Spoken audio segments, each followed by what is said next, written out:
সেই সহাবস্থা কেন আপনারা জেনে গিয়েছেন যে আমাদের যে আটই নজর প্রধান সেই প্রধানকে এসডিপিও এবং থানার ওসি তার নিজস্ব রুমে ঢুকিয়ে তিনি হুমকি শুরু করেছিলেন যে এখন সিপিএমটা করার কারণটা কি, কেননা এখনো নাকি এই তৃণমূল সরকার বহুদিন এই পশ্চিমবঙ্গে থাকবে।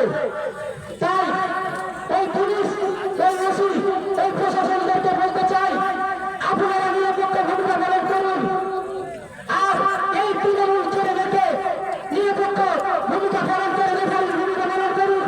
ভগবানগুলা ব্লক কংগ্রেসের তরফ থেকে এবং সিপিএমের তরফ থেকে সাধারণ মানুষরা মাঠে নামলে 5 মিনিটের মধ্যে এই তৃণমূল গুন্ডাদের চুটির পুকুর ঠান্ডা করে দেবে এই ভগবানগুলা ব্লক কংগ্রেসের কর্মীরা। তাই আগামী দিনে এই ভগবানগুলোর যৌথ কর্মীদেরকে উদ্দেশ্যে বলতে চাই যে আপনারা তৈরি হন। আগামী 7 তারিখ যে নির্বাচন, এই নির্বাচনে প্রশাসন আপনাদের আমাদের বিপক্ষে যাবে, এটা স্বাভাবিক। কিন্তু আমাদেরকে আমাদের যে ভোটাধিকার সেটা প্রয়োগ করতে হবে এবং বুথগুলিকে আগলে রাখতে হবে। আপনারা ইতিমধ্যেই আমার পূর্ববর্তী বক্তব্য থেকে শুনলেন থানাকে পুলিশের জন্য আমাদের যে 6 জন প্রতিনিধি দিয়েছিল, আপনারা শুনলেন থানা থেকে ওসি নাকি পালিয়েছে। যদি সুযোগ হয় আপনারা ওই থানার ওসিকে ধরে দেখুন, ট্রেনটা প্রস্তাব তৈরি করে দিয়েছেন। এসডিপিও ওসি থানা ছেড়ে পালিয়েছে।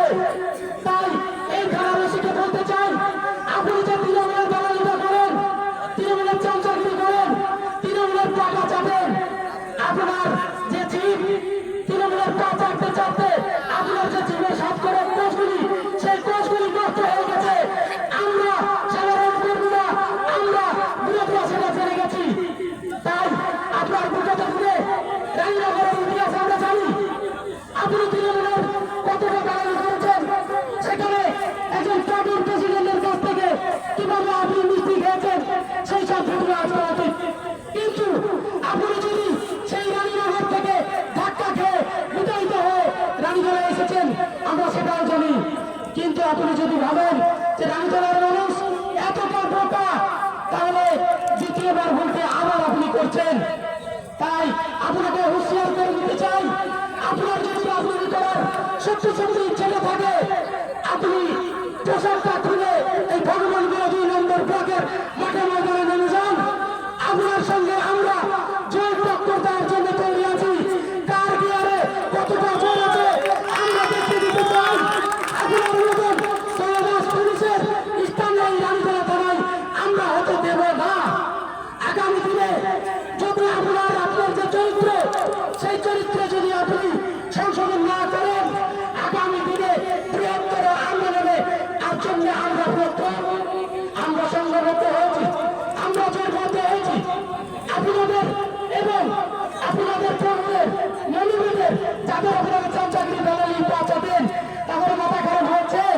কিন্তু আমরা যৌথভাবে তার মোকাবেলা করতে পারি। আমরা ভগবানপুর ব্লক আপনার জনসাধারণ প্রতিরোধ ক্ষমতা আমাদের আছে। আমরা জনগণের ব্যারিকেড দিয়ে আমাদের জীবনের, আমাদের শরীরের রক্তের শেষ ফোঁটা দিয়ে আমাদের বুথগুলি আগিয়ে রাখবো।